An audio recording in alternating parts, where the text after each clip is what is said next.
নবী সাল্লাল্লাহু আলাইহি ওয়াসাল্লাম বলেছেন যে তোমরা যদি সূরা কাহফ তেলাওয়াত করো, প্রত্যেক জুমার দিন সূরা কাহফ তেলাওয়াত করো, অথবা সূরা কাহফের প্রথম 10টা আয়াত, শেষ 10টা আয়াত মুখস্থ রাখো, ইনশাআল্লাহ তাআলা মাসিহুদ দাজ্জাল তোমাদের কোনো ক্ষতি করতে পারবে না।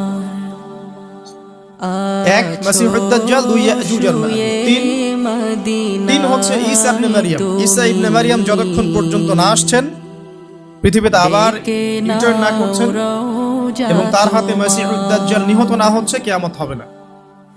চার, দাব্বাতুল আরদ, অর্থাৎ পৃথিবীর ভিতরে একটা প্রাণী আছে, মাটি ফেরে এই প্রাণীটা বের হবে কিয়ামতের আগে আগে, এবং এই প্রাণীটা মানুষের সাথে কথাবার্তা বলবে, কথা বলতে পারা প্রাণী। এই যতক্ষণ বের হচ্ছে না, কিয়ামত হবে না ইনশাআল্লাহ। কটা বললাম? চার। পাঁচ হচ্ছে দুখান বা ধোঁয়া। এই পুরো পৃথিবীর আকাশটা একটা নির্দিষ্ট সময় পর্যন্ত ধোঁয়ায় ছেয়ে যাবে এবং হতে পারে, আল্লাহু আ'লাম, হতে পারে যে সূর্যের আলো পৃথিবীতে পৌঁছাবে না, এমন ধোঁয়া হতে পারে। পুরো পৃথিবীটা ধোঁয়ায় ছেয়ে যাবে, সূরা দুখানের মধ্যে বলা আছে। এটা 5। 6 নম্বরে নবী সাল্লাল্লাহু আলাইহি ওয়াসাল্লাম বলেছেন যে একটা ভূমিকম্প হবে পৃথিবীর পূর্ব দিকে। পৃথিবীর পূর্ব দিক মানে এই যে ভারত, পাকিস্তান, বাংলাদেশ, শ্রীলঙ্কা, ইন্দোনেশিয়া, ঠিক আছে, এই সিঙ্গাপুর, এই যে কন্টিনেন্ট, মালয়েশিয়া, এটা পৃথিবীর পূর্ব দিক। এদিকে একটা ভূমিকম্প হবে।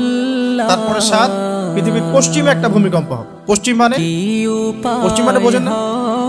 পশ্চিমা বিশ্ব, না সৌদি আরব, পশ্চিমা বিশ্ব, ব্রিটেন, ফ্রান্স, জার্মানি, তারপরে রাশিয়ান কন্টিনেন্ট, হ্যাঁ, ইউক্রেন, এইদিকে আপনার আমেরিকা, এই পুরো পশ্চিমা বিশ্ব, এখানে একটা ভূমিকম্প হবে বড়, এবং এগুলো এমন হবে যেগুলোতে ভূমি মাটিতে ধসে যাবে, মাটিতে ডুবে যাবে।